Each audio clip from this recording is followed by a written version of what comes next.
Sir check ಮಾಡೋಣ ಸರಿ check ಮಾಡೋಣ ಬಿಡಿ ಸರ್. ಆಯ್ತು ಈಗ ಚೆಕ್ ಮಾಡಿ. ಈಗ ನೀವು ಯಾರ ಅಕೌಂಟ್ ಕಳಿಸಿದ್ರಿ ಚೆಕ್ ಮಾಡೋಣ ನಡ್ರಿ. ಆಯ್ತು ಬೇರೆ ಅಕೌಂಟ್ ಏನಾದ್ರು ಇದೆ ಆಯ್ತು ನೋಡಿ. ಇಲ್ಲ ನಿಮ್ಗೆ ಕೊಟ್ಟರೆ ಅಕೌಂಟ್ ನೀವು ಯಾವ್ದು ಕಳಿಸಿದ್ರೆ ಅದಕ್ಕೆ ನೋಡೋಣ ನಡ್ರಿ. ನಿಮ್ಮ ಕಳಿಸ್ಬೇಕು. ಅದು ಕೇಸ್ ವರ್ಕರ್ ನೀಟಾಗಿ ವೆರಿಫೈ ಮಾಡಿ ಕಳಿಸ್ಬೇಕು. ಅವ್ನ ಮನಸ ಇಚ್ಛೆ ಕಳಿಸ್ಬಿಟ್ರೆ ಸರ್ ಅದು ಆಮೇಲೆ ಮಾಡೋದು ಬೇರೆ. ಆಮೇಲೆ ಪ್ರಶ್ನೆ ನನಗೆ ಅದು ಬೇಡ. ಸರ್ ದಯವಿಟ್ಟು ಅರ್ಥ ಮಾಡ್ಕೊಳ್ಳಿ ನನ್ನ ಮಾತನ್ನ. ನೀವು ಎಲ್ಲಿ ಕಳಿಸಿದಿರಿ ಅದನ್ನ ತೆಗೀರಿ. ಈಗ ನಿಮ್ ಇಷ್ಟ ಮಾಡ್ತೀರಾ ನೀವು ಕೂತ್ಕೊಂಡು ವಾರ್ನ್ ಮಾಡಿ ಬುದ್ಧಿ ಹೇಳ್ಬಿಟ್ಟು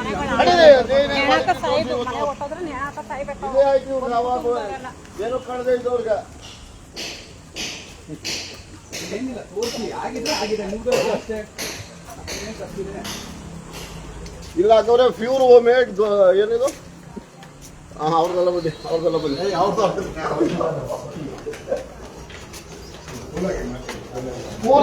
ಮಾತಾಡಾಗಿದೆ ಇವ್ರಿಗೆ ಕೈ ಮುಕ್ಕೊಂಡು ಮಾಡಿ ಸರ್ ಮಹಾಸ್ವಾಮಿ ಅಂತ.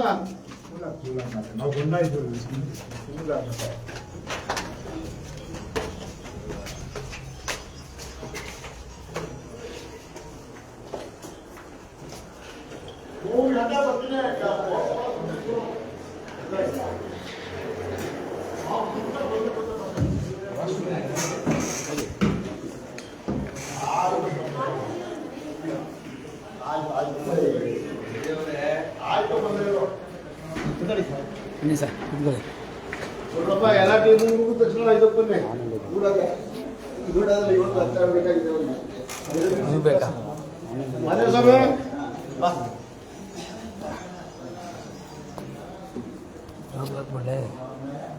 ಕೆಳಗಡೆ ಸಂದೀಪ್ ಎಲ್ಲ ಬಂದ ಸ್ವಾಮಿ ಕಾರ್ಯದ ಬಾಪ ಪ್ರಧಾನ ಕಾರ್ಯದರ್ಶಿ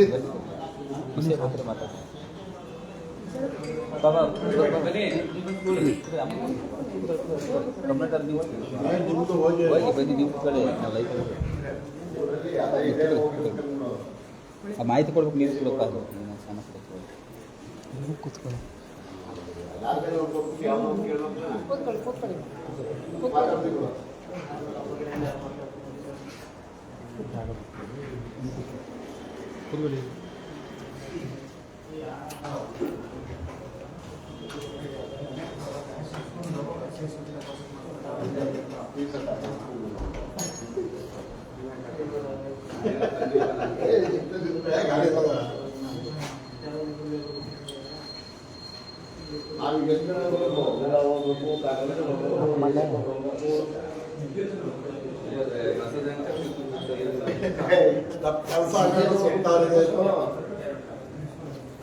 ಜೊತೆ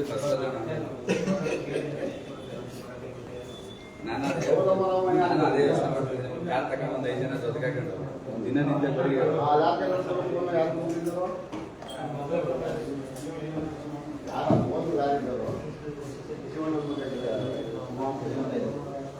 ಎಲ್ಲಿ ಬಂದಿದೆ ನೋಡೋಣ.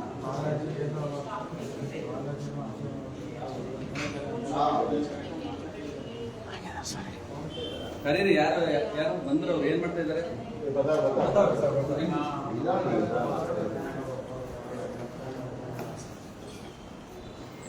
ಇನ್ನು ಹೋಗ್ಬೇಕಾಗಿತ್ತು.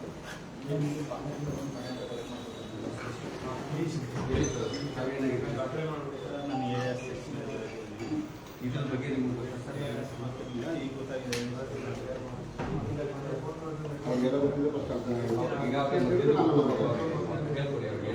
ಅದೇ ಸರ್ ರೀಫಂಡ್ ಆಗಿಲ್ಲ ಅಂತ ಹೇಳ್ತಾ ಇದ್ದಾರಂತೆ. ನಮಗೆ ಸ್ಟೇಟ್ಮೆಂಟ್ ಬಂದು ಇವತ್ತು ಸರ್ ರೀಫಂಡಿಗೆ ಒಂದು ಲೆಟ್ರ್ ಕೊಟ್ಟರೆ ನಾನು ರೀಫಂಡ್ ಮಾಡ್ತೀನಿ. ನಿಮ್ಗೆ ಯಾವಾಗ ನಮ್ಮ ಕಳಿಸಿದ್ದು ಆಗಿದೆ ಅಂತ ನಿಮ್ಗೆ ಆಗಿದೆ ಅಂತ ಯಾವತ್ತು ಕಳಿಸ್ತೀವಿ?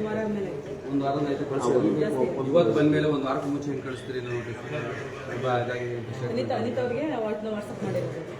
ರೀಫಂಡ್ ಆಗಿದೆ ಅಂತ ನಮ್ಮ ಸ್ಟೇಟ್ಮೆಂಟ್ ಇದೆ ಸರ್. ಇವತ್ತು ಬಂತು ಅಂತ ಇವ್ರು ಹೇಳ್ತಾರೆ, ನೀವು ಒಂದು ವಾರ ಮುಂಚೆ ಹೆಂಗೆ ಕಳಿಸ್ತೀರಿ? ಅಲ್ಲ, ಇದು ಈ ಸ್ಟೇಟ್ಮೆಂಟ್ ಬಂದು ಇವಾಗ ಬಂದಿದೆ ಅಂತ ಹೇಳ್ತಾರೆ ಸರ್. ಮೇಡಮ್ ಸ್ಟೇಟ್ಮೆಂಟ್ ನಾನು ಕಳಿಸಿದ್ವಿ, ನಮ್ಗೆ ಗೊತ್ತಿದೆ ಇದು ಮ್ಯಾಟ್ರು. ಅದು ನಿಮ್ಮದ್ರ ಬಗ್ಗೆ ನಾವು ಇದು ಹೇಳ್ತಿರೋದು.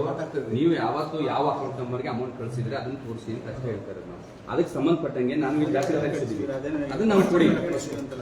ದಯವಿಟ್ಟು ಆಫ್ ಮಾಡಿ. ಯಾಕೆ ಸರ್? ಲೈವ್ ಲೈವ್ ಅದು ಬೇರೆ ಏನು ಅಲ್ಲ, ವಿಡಿಯೋ ಅಲ್ಲ, ಇನ್ನೊಂದು ಡಿ ಸಿ ಕಚೇರಿ ಒಳಗೆ ಮಾಡ್ತೀವಿ. ನಿಮ್ಮ ಕಚೇರಿ ಯಾವ ಸತ್ಯ ಇದ್ಮೇಲೆ ಯಾಕೆ ಸರ್ ಎದಕ್ಕೆ ಹತ್ತೀರಿ? ನಾನು ಹೇಳ್ತಿದ್ದೀನಲ್ಲ, ಈಗ ಸತ್ಯ ತೋರ್ಸಕ್ಕೆ ಯಾಕೆ ಸರ್? ಸತ್ಯ ತೋರ್ಸಿ ಯಾಕೆ ಮಾಡ್ತೀವಿ ಅಂತ ಹೇಳ ಸರ್ ನಿಮಗೆ ಇದೇ ತರ ಸಾವಿರಾರು ಜನ ಇದ್ದಾರೆ ಸಮಸ್ಯೆ ಇದ್ದವ್ರಿಗೆ ಅವ್ರು ಗೊತ್ತಾಗ್ಲಿ ಏನ್ ನಡೀತಾ ಇದೆ. ನಾವು ಈ KRS ತೋರಿಸ್ತಾ ಇದ್ದಾರೆ, ನಾವು ಹೋಗ್ಬೇಕು, ಹಿಂಗ್ ಸಮಸ್ಯೆ ಯಾರು ಅವ್ರನ್ನಾರು ಮೀಟ್ ಮಾಡ್ಬೋದು ಅನ್ನೋದೊಂದು ಅವೇರ್ನೆಸ್ ಅಲ್ಲಿ ಎಲ್ಲದೂ ಕರೆಕ್ಟ್. ನಾನು ಕರೆಕ್ಟ್ ಅದು ತಿಳ್ಕೊಳ್ಳಿ. ನಿಮ್ ಜೊತೆ ಬಂದು ನಿಂತ್ಕೋತೀವಿ ನಾವು. ನಿಮ್ಗೂ ನಿಮ್ಗೆ ಆಗಿದ್ರೆ ನಾವು ನಿಮ್ಗೂ ಜೊತೆ ಇರ್ತೀವಿ. ಏನು ಯೋಚನೆ ಬೇಕಾಗುತ್ತೆ. ಹೇಳಿದ್ನಲ್ಲ ನಾನು ಪೊಲೀಸ್ ಲಟ್ಕರ್ ಕಮಿಷನರ್ ಲೈವ್ ಆಯ್ತಾ ಹೇಳ್ತಾ ಇದ್ದೀನಿ. ಕಮಿಷನರ್ಗೆ ಹೇಳಿದೀನಿ, ನಿಮ್ಗೆ ಏನಾದ್ರು ತೊಂದರೆ ಇದೆ ಹೇಳೋಣ, ನಾವು ಬಂದು ನಿಮ್ ಜೊತೆ ನಿಂತು ಒಳ್ಳೇದ್ ಮಾಡ್ಬೇಕಷ್ಟೇ. ಸಾರ್ವಜನಿಕರಿಗೆ ಒಳ್ಳೇದಾಗಬೇಕು ಅಷ್ಟೇ ನಾವು ಹೇಳೋದು. ಇದು ನಮಗೆ ಇದಾಗಿರ್ಲಿಲ್ಲ. ಇವ್ರು ಏನು ವಾಟ್ಸಪ್ ಕಳಿಸಿದ್ರೆ ಅದೇನು ವಾಟ್ಸಪ್ ಕಳಿಸಿದ್ರೆ ಈಗ ನೋಡಿ ಮೇಡಮ್, ಅದು ತಂದಿರೋ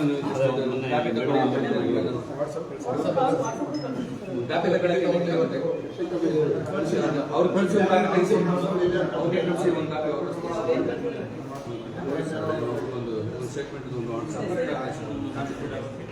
ಮೊಬೈಲ್ಗಳಲ್ಲಿ ಸರಿಯಾಗಿ ಎಕ್ಸೆಸ್ ಅಮೌಂಟ್ ಇಲ್ಲ ನೋಡಿ ಸರ್.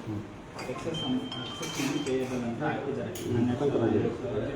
ಬಟ್ ನಿಮಗೆ ಎಷ್ಟು ಅಮೌಂಟ್ ಹೋಗ್ಬೇಕು ಅಂತ ನಾನು ರಿಕ್ವೆಸ್ಟ್ ಕೊಟ್ಟರೆ ಆಯ್ತು ನಾವು ಅದು ನಾನು ಒಪ್ಕೊಳ್ತೀನಿ. ಅದು ಎಷ್ಟಾರು ಬರಲಿ ಅಮೌಂಟ್ ನಾನು ಕೇಳ್ತಾ ಅದನ್ನು ಕೇಳ್ತಾ ಇಲ್ಲ. ನೀವು ಯಾವ ಅಮೌಂಟ್ಗೆ ಈ ಅಮೌಂಟ್ ಅನ್ನ ಟ್ರಾನ್ಸ್ಫರ್ ಮಾಡಿದ್ರಿ, ಯಾವ ಡೇಟಲ್ಲಿ ಮಾಡಿದ್ರಿ ಅಂತ ಅಷ್ಟೇ. ನಿಮಗೂ ಗೊತ್ತಿರುತ್ತೆ. ಈಗ ಮಧ್ಯವರ್ತಿಗಳಿಂದ ಏನೋ ಇದಾಗುತ್ತೆ. ಈವನ್ ಎಂಪ್ಲಾಯೀಸ್ಗೂ ಕೂಡ ಕಸ್ಟಮರ್ದಿಂದ ಅಮೌಂಟ್ ರಿಲೀಸ್ ಆದರೆ ಅವ್ರಿಗೆ RTGS ಆಗೋದು ನಮಗೆ ಗೊತ್ತಾಗಲ್ಲ ಸರ್. ಯಾಕೆ ಅಂತಂದರೆ RTGS ಆದ ತಕ್ಷಣ ನೀವು ಕಮಿಷನ್ ಕೇಳೋದು ಆ ಥರ ಈ ಥರ ಅದಕ್ಕೋಸ್ಕರ ನಮಗೂ ಕೂಡ ಇನ್ಫಾರ್ಮೇಷನ್ ಕೊಡೋದು. ಈವನ್ ಎಂಪ್ಲಾಯೀಸ್ ನಾವು ಇಲ್ಲಿ ಎಂಪ್ಲಾಯೀಸ್ ಆಗಿ ಮಾತ್ರ ಕಾರ್ಯನಿರ್ವಹಿಸ್ತಾ ಇರ್ತೀವಿ. ಅದು ಬಿಟ್ಟು ಬೇರೆ ಯಾವುದೇ ರೀತಿ ಈಗ ಎಂಪ್ಲಾಯಿಗಳು ನೀವು ಈಗ ತಪ್ಪು ಯಾರು ಅಂತೀರಿ, ಎಂಪ್ಲಾಯಿ ತಪ್ಪು ಮಾಡಿರೋದು ಅಂತ ಹೇಳ್ತೀರಿ ಸರ್. ಎಂಪ್ಲಾಯಿ ಅಂತ ಹೇಳಿದ್ರೆ ಎಂಪ್ಲಾಯಿ ತಪ್ಪಂತ ಹೇಳ್ತಿಲ್ಲ. ಇದು ಕ್ಯಾನ್ಸಲ್ ಆಗಿದೆ ಅಂತ 2023 ಕ್ಯಾನ್ಸಲ್ ಆಗಿರೋದು. ಅದಾಗಿದೆ ಬಿಡಿ, ನಾನು ಅದ್ರ ಪ್ರಶ್ನೆ ಕೇಳ್ತಾ ಇಲ್ಲ ನಿಮಗೆ. ಆ ಟೈಮಲ್ಲಿ ನಾನು ಇಲ್ಲೇ ಲೋನ್ ಬಗ್ಗೆ ನಾನು ಹೇಳ್ತಾ ಇಲ್ಲ. ಕ್ಯಾನ್ಸಲ್ ಆಯ್ತು ತಗೊಂಡಿಲ್ಲ ಅದು ಒಪ್ಕೊಳ್ಳೋಣ. ನಾನು ಕೇಳ್ತಿರೋದು ರೀಪೇಂಟ್ ಮಾಡಿದಾರೆ, ಯಾವ ಅಕೌಂಟಿಗೆ ಮಾಡಿದಾರೆ, ಯಾವ ಡೇಟಲ್ಲಿ ಮಾಡಿದಾರೆ ಅನ್ನೋದು ನಾನು ಪ್ರಶ್ನೆ ಕೇಳ್ತೀನಿ. ಇದು ಆಸ್ ಪರ್ ಈಗ RBI ಗೈಡ್ಲೈನ್ಸ್ ಪ್ರಕಾರ ಈಗ ನೀವು UPI ID ಕೊಟ್ಟರು UPI ಲಿಂಕ್ ಪೇಮೆಂಟ್ ಮಾಡಬಹುದು ಅದು ಇದು ಅಂತ ಹೇಳ್ತಾರೆ. ಅದೆಲ್ಲ ಫ್ರಾಡ್ ಅಂತ ಹೇಳ್ತಾರಲ್ವಾ. ಅದೇ ಥರ ನಮ್ಗೆ ಅವ್ರಿಗೆ ಹೋಗಿರೋ ಅಮೌಂಟ್ ನಮಗೆ ರಿಕ್ವೆಸ್ಟ್ ಮಾಡೋಕ್ಕಾಗಲ್ಲ. ನಾವು SYಯಲ್ಲಿ ಈ ಥರ ಬರುತ್ತೆ ಅಂತ ಇವರು ಲೋನ್ ಕೇಳ್ಕೊಂಡು ಬಂದಾಗ UPI ID ಕೊಟ್ಟಿದ್ರೆ ಬ್ಯಾಂಕ್ ಅಕೌಂಟ್ ನಂಬರ್ ಕೊಟ್ಟಿದ್ದಾರೆ. ಬ್ಯಾಂಕ್ ಅಕೌಂಟ್ ಕೊಟ್ಟಿರ್ತಾರೆ ಪ್ಲಸ್ ಇದು ಕೊಟ್ಟಿರ್ತಾರೆ. ಯಾವ್ದು ಕೊಟ್ಟಿದ್ದಾರೆ ಪ್ಲಸ್ ಯಾವ್ದು ಕೊಟ್ಟಿರ್ತಾರೆ ಸರ್? ಬ್ಯಾಂಕ್ ಅಕೌಂಟ್ ಕೊಟ್ಟಿದ್ದೀನಿ, ಚೆಕ್ ಕೊಟ್ಟಿರ್ತಾರೆ. ಅಲ್ಲ ನಾನು ಕೇಳಿ UPI ID ಕೊಟ್ಟಿದ್ರೆ ಗೂಗಲ್ ಪೇ. ನೀವು ಮಾತಾಡೋದು ನಾವು ಕೇಳೋಕ್ಕೋಸ್ಕರ ನಾವು ಕ್ವಶನ್ ಕೇಳೋಕೆ ಅವಕಾಶ ಕೊಡಿಲ್ಲ. ನೀವು UPI ಬಗ್ಗೆ ಮಾತಾಡೋದು ಅದು ಬಿಡ್ತಾ ಅದಕ್ಕೆ ಕೇಳ್ತಾ ಇದ್ದೀನಿ ನಾನು. ಇವರು ಲೋನ್ಗೆ ನಿಮ್ಮಲ್ಲಿ ಅಪ್ಲೈ ಮಾಡಿದಾಗ ಇವ್ರು ನೇರವಾಗಿ ಬಂದ್ರು ಮಧ್ಯವರ್ತಿ ಕೇಳ್ಬೋದು, ಅದು ಬೇರೆ. ನೀವು ಬ್ಯಾಂಕ್ ಅಕೌಂಟ್ ಸ್ಟೇಟ್ಮೆಂಟ್ ತಗೊಂಡು ವ್ಯವಹಾರ ಮಾಡ್ತಾ ಇರೋದು. ರೀಫಂಡ್ ಯಾಕೆ ಹೋಗ್ಬೇಕು? ಬ್ಯಾಂಕ್ ಅಕೌಂಟ್ಗೆ ಹೋಗ್ಬೇಕು. ಮತ್ತೆ ಏನು ತಪ್ಪಾಗಿದೆ UPI ಹೋಗಿದೆ ಅದು ಅರ್ಥ ಇಲ್ಲ ನನಗೆ. ಇದಕ್ಕೆ ಮಾತ್ರ ಕ್ವಶನ್ ಕೊಡಿ. UPI ಅಕೌಂಟ್ ಟ್ರಾನ್ಸ್ಫರ್ ಮಾಡೋದು ಇವ್ರ ಅಕೌಂಟ್ ಇಂದಾನೆ ಬೇರೆಯವರು ಮಾಡಕ್ಕಾಗಲ್ಲ ಇಲ್ಲ ಅಲ್ವಾ? ಇವರು ಸರ್ ಹೇಳ್ದಂಗೆ ಹೆಡ್ ಆಫೀಸಿಂದ ನಮಗೆ ಹೋಗಿರೋದಕ್ಕೆ ನಮಗೆ ಲೋಕಲ್ ಬ್ರಾಂಚಸ್ ಅಲ್ಲಿ ಯಾವುದೇ ರೀತಿ ರಿಫ್ಲೆಕ್ಟ್ ಆಗಲ್ಲ. ಎಷ್ಟು ಯಾವತ್ತು ಹೋಗಿದೆ ಏನು ಅಂತ. ಕ್ವಶನ್ ಬೇಡ. ಕಾಲ್ಮಿ ಹೆಡ್ ಆಫೀಸ್ ನೀವು ಹೇಳಿದ್ರಲ್ಲ ನಾನು ನಿಮ್ಗೆ ಒಂದು ತಾತ್ವಿಕ ಅಂತ್ಯ ಮಾಡ್ಬೇಕು ಅಂತಿದ್ದೀವಿ. ನಿಮ್ಮ ಹೆಡ್ ಆಫೀಸರ್ ಮಾತಾಡಿ ಕರೆಸಿ ಏನೋ ಹೆಲಿಕಾಪ್ಟರ್ ಬೆಂಗಳೂರಿನಿಂದ ಹೆಲಿಕಾಪ್ಟರ್ ಮಾಡ್ಕೊಬರಕ್ಕೆ ಹೇಳಿ, ಮೈಸೂರಿನಿಂದ ಆಟೋ ಮಾಡ್ಕೊಬರಕ್ಕೆ ಹೇಳಿ. ಬರ್ಬೇಕು ಇವತ್ತು ಮುಗಿಬೇಕು. ನಮ್ಮ ಮಕ್ಕಳು ಪದೇ ಪದೇ ಇದನ್ನು ನಾವು ನಮ್ಗೆಲ್ಲ ಸ್ಟೇಟ್ಮೆಂಟ್ ಕೊಡ್ಬೇಕಂದ್ರೆ ಇಷ್ಟು ಜನ ಏನ್ ಬಂದಿದ್ದೇವೆ ಖರ್ಚು ಮಾಡಿ 4 ಲಕ್ಷ ಬಂದಿವಿ ಅದೆಲ್ಲ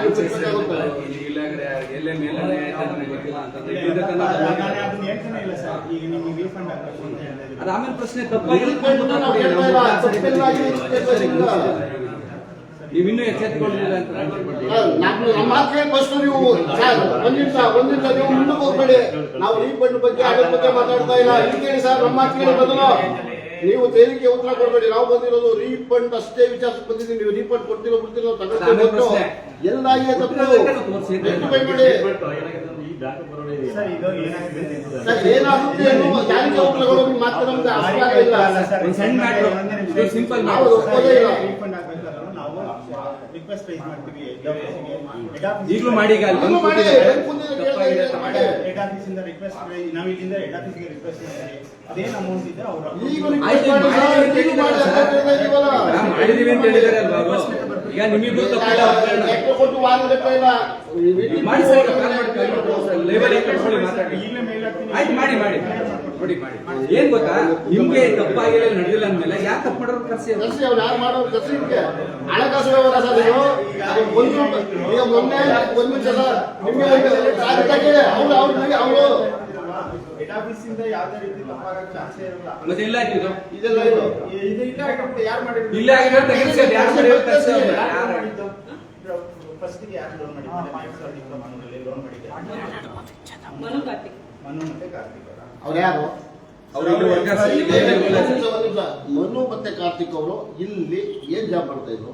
ಸರ್ ಮನು ಅವರನ್ನು ಆ ರಿಲೇಶನ್ಶಿಪ್ ಮ್ಯಾನೇಜರ್ ವರ್ಕ್ ಮಾಡ್ತಾ ಇದ್ರು. ಕಾರ್ತಿಕ್ ಆ ರಿಲೇಶನ್ಶಿಪ್ ಮ್ಯಾನೇಜರ್ದು ಕರ್ತವ್ಯ ಏನು ನಮ್ಗೆ ಗೊತ್ತಿಲ್ಲ. ಕೆಲಸ ಲೋನ್ ಪ್ರೋಸೆಸ್ ಮಾಡಿದ್ರು. ಲೋನ್ ಪ್ರೊಸೆಸ್ ಮಾಡಿ ಅವರೆಲ್ಲ ಪ್ರೊಸೆಸ್ ಮಾಡಿದ್ಮೇಲೆ ಏನು ಬಂತು ಫೈನಲ್ ಆಗಿ? ಸರ್ ಕ್ರೆಡಿಟ್ ಮ್ಯಾನೇಜರ್ ಹತ್ರ ಬರುತ್ತೆ. ಕ್ರೆಡಿಟ್ ಮ್ಯಾನೇಜರ್ ಪ್ರೋಸೆಸ್ ಮಾಡ್ತಾರೆ. ಆ ಕ್ರೆಡಿಟ್ ಮ್ಯಾನೇಜರ್ ಹತ್ರ ಡೀಟೇಲ್ಸ್ ಇರುತ್ತೆ. ಈ ಮನು ಇದ್ದಾರೆ ಇವರೆಲ್ಲ ಮಧ್ಯವರ್ತಿಗಳು. ಇಲ್ಲ ಸರ್, ಅದು ಯಾಕಂದ್ರೆ ಕಸ್ಟಮರ್ ಜೊತೆ ಡೈರೆಕ್ಟ್ ಕಾಂಟ್ಯಾಕ್ಟ್ ಆಗಿರಲಿಲ್ಲ. ಕಾಂಟ್ಯಾಕ್ಟ್ ಅಲ್ಲಿ ಅವರು ಸಹ ನಿಮ್ಮ ವ್ಯವಹಾರ ನೋಡ್ಕೊಳ್ಳೋರು ನಿಮ್ಮ ಕ್ರೆಡಿಟ್ ಮ್ಯಾನೇಜರ್ ಇದ್ರೆ ಅವ್ರು ಕರ್ಸಿ ಈ ಮನು ಅವರಿಗೂ ಗೊತ್ತಿರುತ್ತೆ. ಆದ್ರೆ ಆ ವ್ಯಕ್ತಿಗಳು ಬಂದು ನಿಮ್ಮ ಕ್ರೆಡಿಟ್ ಮ್ಯಾನೇಜರ್ ಹತ್ರ ಏನ್ ಹೇಳಿದ್ರು ಏನ್ ಬೇಕಾದ್ರೂ ಕಂಡುಕೊಂಡು ಇಲ್ಲ. ಹಂಗೆಲ್ಲ ಹೇಳ್ಬಾರ್ದು. ಇಲ್ಲ ಡೀಟೇಲ್ ಬಿಡಿ, ಅದನ್ನ ಪರಿಹಾರನ ಕ್ಲಿಯರ್ ಮಾಡ್ಕೊಳ್ಳಿ. ಹೋಗಿ ಏನ್ ಮಾಡ್ತಾರೆ ಮಾಡಿ ತಪ್ಪೆಲ್ಲಾಗಿರೋ ಹುಡುಕಿ ನಮ್ಗೆ ಉತ್ತರ ಕೊಡಿ ಅಷ್ಟೇ ಸಾಕು. ನೀವು ಉತ್ತರ ಅದು ಯಾರು ತಪ್ಪು ಮಾಡಿದ್ರೆ ಆ ವ್ಯಕ್ತಿ ಅವ್ರಿಗೆ ಪನಿಷ್ಮೆಂಟ್ ಹಾಕ್ಬೇಕು. ಹಾಕಿ ಸರ್ ಮೇಲ್ ಇಮಿಡಿಯೇಟ್ ನೋಡ್ತಾರೆ, ಹಾಕಿ ಮೇಲ್ ಹಾಕಿ ಇನ್ನೊಂದು ಹಾಕಿ ಏನು ಕೇಳ್ತಾರೆ, ತಪ್ಪು ಯಾರು ಮಾಡಾರ ಅವ್ರನ್ನ ಕ್ರಮ ಹಾಕಬೇಕು. ಅದು ಕರ್ಸಿ ಅವ್ರಿಗೆ ತಗೊಂಡೋಗಿ ಯಾಕೆ ಮೊಬೈಲ್ ನಿಮ್ದಾ ನಮ್ಗೆ ಇವತ್ತು ಅದಕ್ಕೊಂದು ಕನ್ಸರ್ನ್ ಬಂದ್ಬಿಟ್ಟು ಸೂಕ್ಷ್ಮ ಮಾತಾಡಿದ್ರು ಇವರು ಕೆಲಸ ಮಾಡೋದಿಲ್ಲ. ಎಲ್ಲ ಬರ್ತದೀರಿ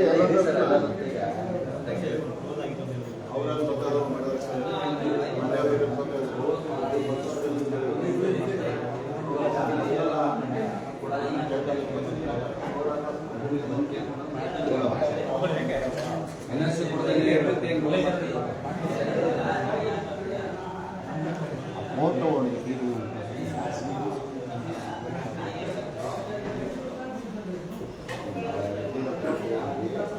ಎಲ್ಲಿ